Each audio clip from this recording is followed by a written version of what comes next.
provinsi dan dari Bio Farma juga ingin melihat ada fotonya. Jadi mungkin juga puskesmas yang mungkin rewel, akhirnya dari kabupatennya minta, akhirnya KB Wong Bocah mau ngising gitu kan. Ya luar biasa. Bahkan jenengan tahu nggak teman-teman jenengan itu sampai itu alat cukur motong dan motong rambutnya loh. Manusia yang tidak berpakaian ini bukan apa-apa, biar bapak ibu juga tahu orang bisa jadi seperti ini bukan proses yang mudah. Makanya saya malam baik. Emang seperti itu kenapa sih nggak bisa? Menurut saya sampai hari ini yang luar biasa. Ya, kemudian campak bisa dicampak. Targetnya 2 sudah 5,92. Kalau dicampak itu kan gampang. Jadi misalnya itu setiap anak dari bayi sampai orang tua yang panas dari titik abang musuh langka itu sakit lah. Amplika, kemudian ada 3C, konjungtivitis, kornisa ya.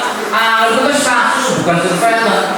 Itu dulu memberikan penjelasan ke mereka. Oh iya, yang berkosmetik. Kalau DKI ketika ada campak, itu kan surveillancenya rendah itu sekarang. Atau bisa juga ngarang, bisa juga tidak berjalan.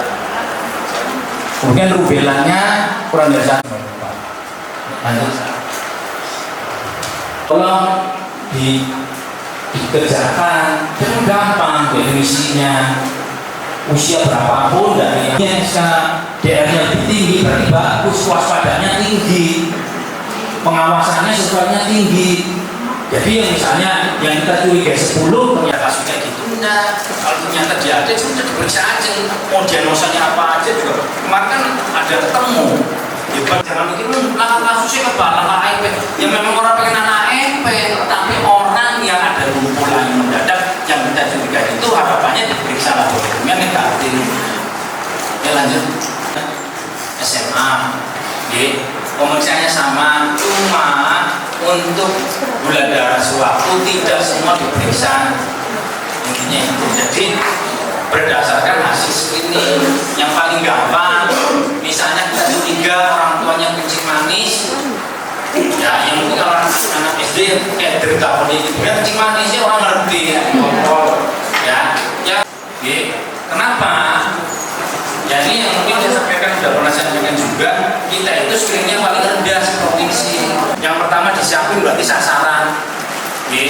Sasaran kita sudah punya dari tahun ini, yang cuma yang untuk yang tahun ajaran baru kan nggak tahu. Kita untuk BMAP giginya nanti dikirimnya ke puskesmas.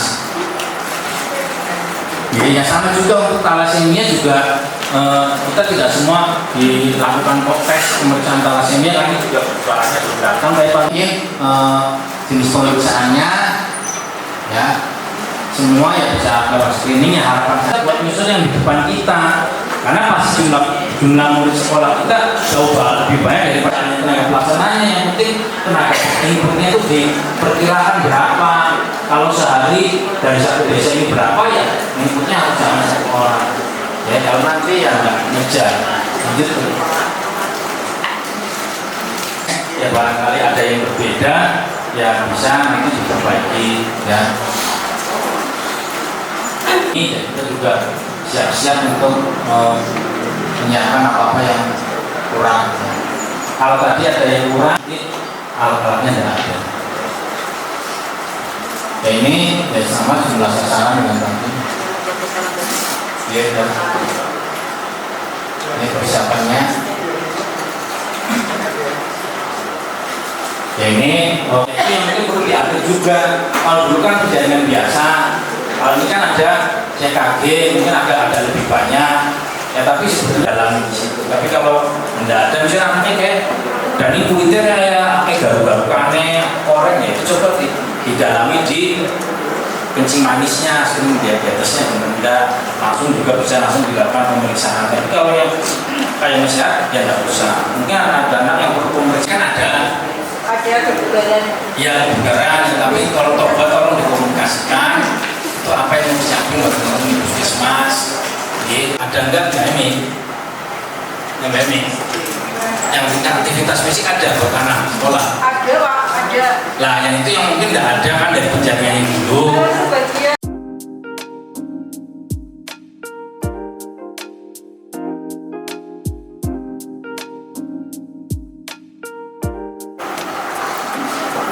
Monggo Bapak Ibu, barangkali ada yang perlu diklarifikasi. Monggo silakan.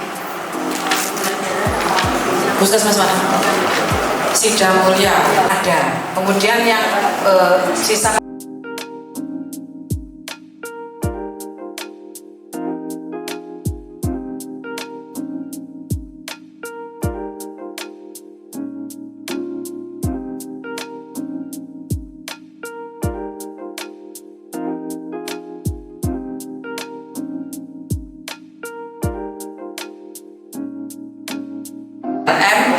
jadi yang dibutuhkan teman-teman seperti ini ya. Jadi untuk pengadaan yang 2024 itu kan kemarin di bulan Maret kalau nggak salah, kalau nggak 2024 sudah kosong. Oke. Ini nggak tahu saya ini kan kemarin disuruh-suruh untuk mengusulkan bumper untuk buffer lah nanti siapa yang membutuhkan, tapi harus diambil sendiri Bu, mohon izin nanti harus talasemi. Itu yang untuk remaja putri itu BMHP-nya kan ikut yang pemeriksaan anemia remaja berapa.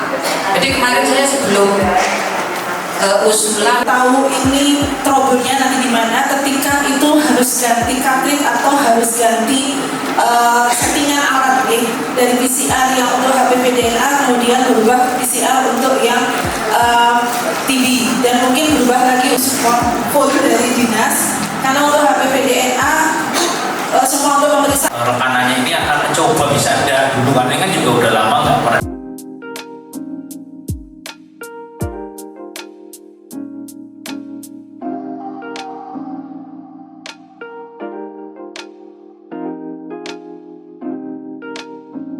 pastikan dulu alatnya berfungsi dengan baik, nanti mekanisme sistem kerjanya bagaimana, dari lab test dan V2 nanti detail bisa dibicarakan. Saya kira itu isinya saya bisa kita nanti minta bantuan dari puskesmas yang kena ATM-nya, mungkin yang di luar atau kursus dulu terkait dengan penggunaan alat PCR yang ada. Saya kira itu. Ada lagi? Puskesmas Kemurang nanti tanggal 5 Juli kita ada kegiatan spending pengampunya dari rumah sakit Nusula, rumah sakit ibu dan anak Nusula. Dari rumah sakit tersebut akan mengirimkan 3 spesialis dalam anak dan kandungan. Di dalamnya tadi barusan WA meminta disediakan alat EKG.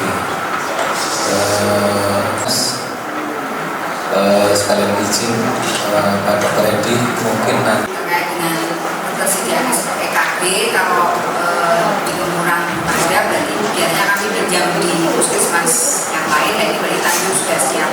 Nanti mungkin koordinasi lagi dengan Yankes ya, memastikan agar pelayanan ini bisa berjalan lancar. Baik di KK maupun di KIA ya, atau kartu identitas anak. Soalnya kami juga kemarin di lapangan pun juga banyak menemukan kendala seperti itu.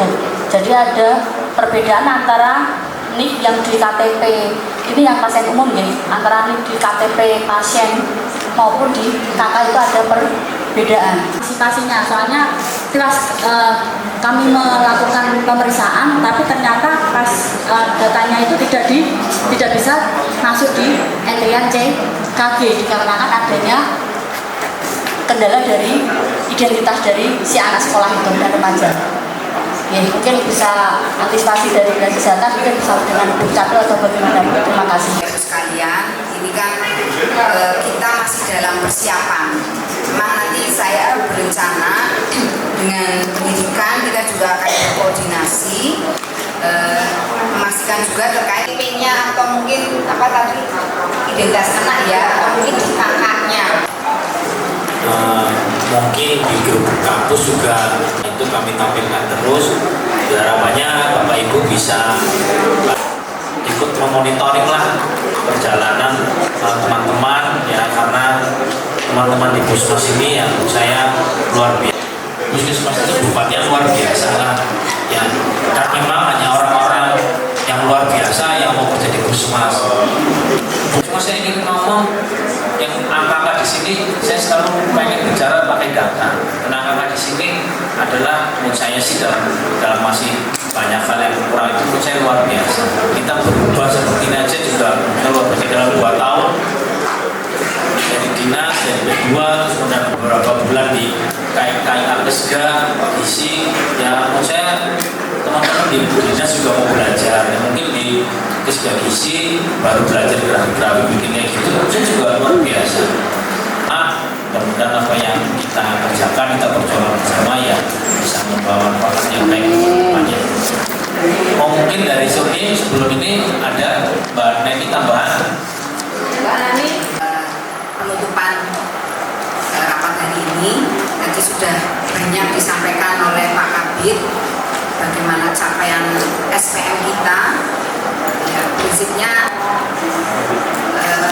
kita harus menginput ya hasil pelayanan itu ya tentunya dengan ditampilkan capaian-capaian kita untuk kita ketahui sejauh mana dan ini memotivasi kita semua mana-mana yang memang masih kurang capaiannya. Jadi bukan apa-apa, untuk motivasi biar saling memacu, jangan yang dibawa terus ya, tapi berusaha untuk bisa keluar dari urutan-urutan yang dibawa, harapannya seperti itu. Kemudian Bapak Ibu sekalian, ini saya kasihkan untuk BOK Salur 2 sudah N. PDN laporan apa ya? Kematian Bu. Ya barangkali ada yang belum. PDN maternal. BOK-nya tidak salur. Jadi ini Bapak Ibu sekalian mohon perhatiannya ya. Kalau terkait dengan pelaporan ini sekarang Kemenkes tertib ini akan berdampak terhadap dana-dana yang harusnya ditransfer ke daerah, termasuk aspal ya. Aspal kemarin kita mau bikin usulan aja jelimetnya, kalau aspalnya belum update juga tidak bisa disetujui. Jadi tertib administrasi, tertib mengisi laporan ya, tepat waktu lengkap. Ini mohon Bapak Ibu sebagai kepala puskesmas bisa memantau, memastikan stafnya penanggung jawab dari pelaporan itu bisa menyelesaikan tugasnya dengan baik. Jadi jangan sampai ada yang gandul akhirnya berdampak satu kabupaten tidak mendapatkan atau menerima akibatnya ya, agar tidak menghambat kinerja yang lain. Nah, ini saya mengingat. Kemudian terkait dengan CKG Bapak Ibu sekalian, saya pribadi sebelumnya dengan adanya CKG ini tujuannya kan untuk screening, untuk mengetahui lebih dini kondisi pra sakit ya, sehingga harus benar-benar dilakukan pemeriksaan dengan sesuai dengan alur atau apresiasi. Prinsip saya juga perlahan tapi pasti ya kita melakukan CKG ini sesuai dengan SOP-nya agar hasilnya juga sesuai dengan harapan kita melakukan CKG ini. Jadi tidak asal, maksud saya seperti itu, tetap memberikan pelayanan sesuai prosedurnya. Jadi dengan adanya CKG anak sekolah di bulan Juli, Bapak Ibu sekalian nanti segera mempersiapkan. Kami juga akan segera di tingkat kabupaten berkoordinasi mengeluarkan surat edaran, sosialisasi, dan agar Bapak Ibu sekarang ini tentunya juga sudah nanti ikut membantu kita ya, termasuk tadi pemeriksaan kebugaran ini mungkin teknisnya bisa dibantu oleh guru yang ada di sekolah. Kita mungkin fokus untuk pemeriksaan kesehatannya. Jadi ada kerjasama yang baik lah ya, termasuk mungkin penyediaan sarana yang memang sekolah bisa menyediakan. Saya kira itu ya Bapak Ibu sekalian, matur nuwun sanget sudah mengikuti rakor ini dengan baik ya dari awal sampai akhir, kecuali yang tidak mengikuti full ya. Ini ada soalnya ada yang tidak mengikuti full. Mudah-mudahan kita semua 38 puskesmas ini sudah dalam tahap siap untuk melaksanakan CKG anak sekolah segera berkoordinasi dengan semua sekolah yang ada di wilayah Perda Bapak Ibu sekalian. Saya kira demikian. Sekali lagi terima kasih. Mari kita tutup pertemuan hari ini dengan bersama membaca hamdalah. Terima kasih. Berkondur di belakang ada